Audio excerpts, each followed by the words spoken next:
This video is brought to you by John Robson Guitar Tuition.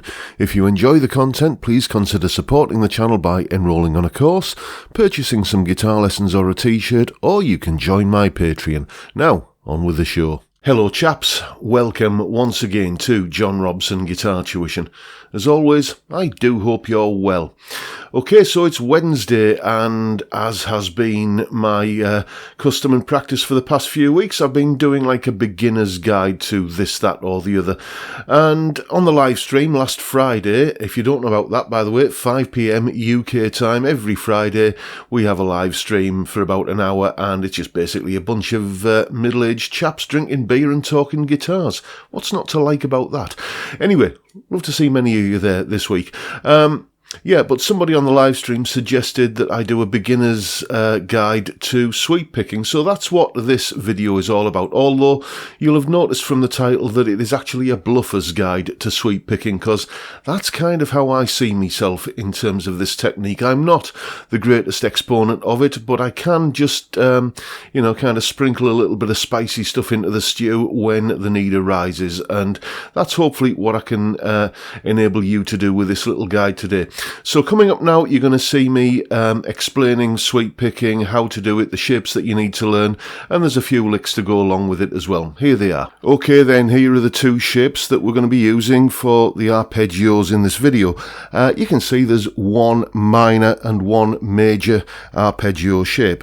And the first thing you need to do is to get those fingerings absolutely nailed down so that they are completely second nature, rock solid in the muscle memory, and you're making sure that basically all of your fingers go to the right places on the right strings at the right time, essentially the same way you learn anything else on the guitar. So let's have a look at this major arpeggio first of all.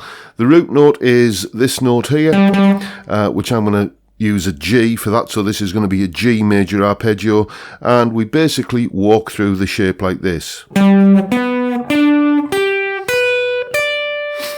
Like that. So you're just making sure that, as I say, all of your fingers are going to the right places. Okay?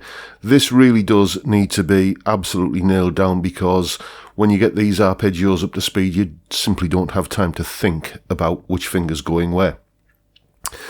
Then the minor one goes like this. It's again, there's the root note there. I'm going to treat it as an A minor this time by starting on an A note. And a slightly bigger stretch on the top string of the arpeggio there. So again, if that's not something that you're used to doing, then, make sure that you get used to doing it. Now we come to the picking hand technique. Now, the mistake that a lot of people make when they first start doing this is that they do individual pick strokes. So they go like that. That's not the way to do it. What you've got to do is basically just one long pick stroke that goes across all the strings. Like that. Like a slowed down strum, basically. And the regime, if you like, for picking through the arpeggios. Well, let's start with the major one. So we're going to go all of that with just one big long downstroke. Okay, then we come on to this note here, this top note of the arpeggio with an upstroke. So we get,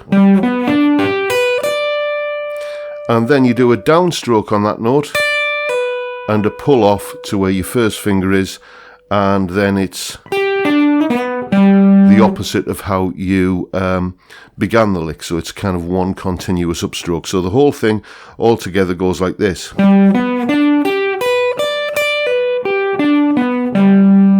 And then you just practice that until you get the coordination between both hands and, just gradually inching up the speed. Do it to a metronome. You've got 1, 2, 3, 4, 5, 6 notes on the way up, and 1, 2, 3, 4, 5, 6 notes on the way down. So do it to a metronome at either 3 notes per beat, triplets, or 6 notes per beat, sextuplets, starting, kind of down near 60 beats per minute, or even slower. Whatever speed you can do it at smoothly. And then gradually inch up the speed. And remember, you must stay relaxed, okay? You must stay completely fluent and relaxed. If you tense up and think, okay, I'm going to play fast now, then it's like trying to push a car with a handbrake on. You're just not going to be able to do it. It should never feel fast when you're playing it. Aim for fluency, aim for that kind of relaxed, coordinated action between both hands, and the speed will come, I promise you. And when it does, it might end up sounding a bit like this.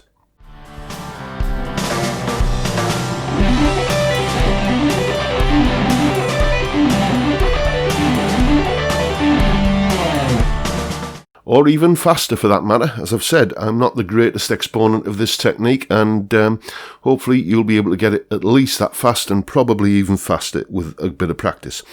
Now let's have a look at the minor one. It's exactly the same kind of regime for this hand, so we're doing... So that's all one big long downstroke. Then an upstroke onto there, downstroke and pull off, and then one big upstroke on the way back up.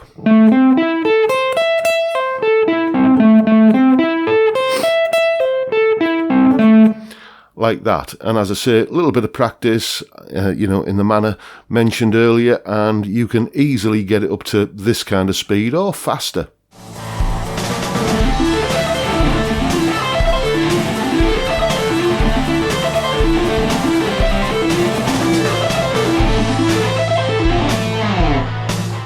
And here are some licks that I regularly kind of drop into a solo just as a little bit of spicy, sweet-picking shenanigans.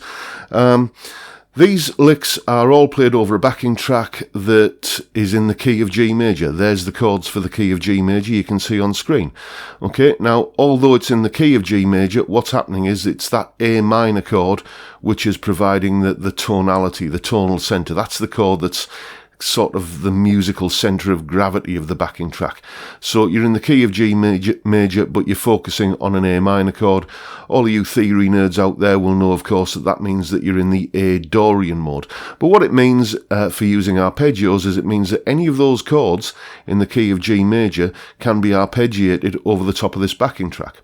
And what you then do is, or what I tend to do at least, is just when you get to the end of a little string of arpeggios, just tie it off, essentially with a little bit of A minor pentatonic shenanigans, just to kind of bring it more into that A minor tonality, and you're going to be fine.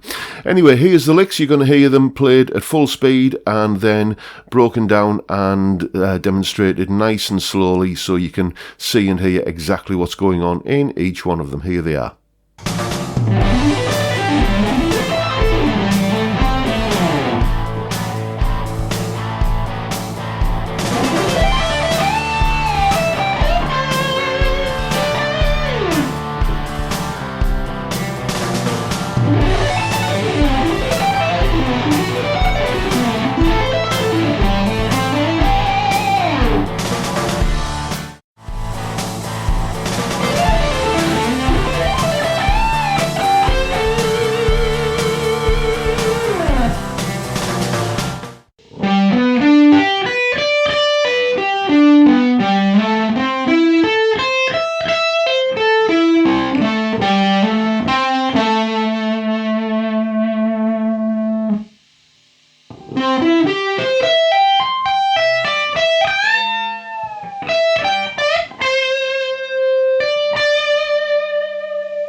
And of course those licks are tabbed out in both Guitar Pro and PDF formats, and they're up on my Patreon page along with the jam track I was using there and that little clip of me kind of demonstrating everything and explaining it there. So plenty to get your teeth into there. Have some fun with it.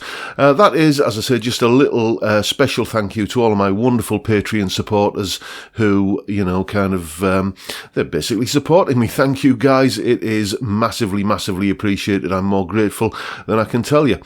And that is pretty much all I've got for you today, folks. Hope you've enjoyed the video and found it useful and informative, and if you have, please hit the subscribe button and the notification bell, and why not give me a like while you're at it.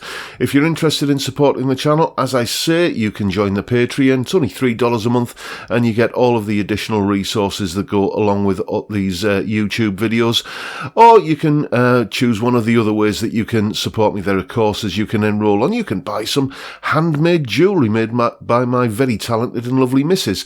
You can buy a fret zealot and get a little bit of money knocked off. Any number of ways that you can help me keep the lights on around here. Thank you so much if you're already doing that, and thank you in advance if you're thinking about doing it. And with that, I'll bid you all a good day and say thank you for watching. Thank you for your time. Look after yourselves, folks. Stay well, stay safe, and above all, stay sane. Bye for now.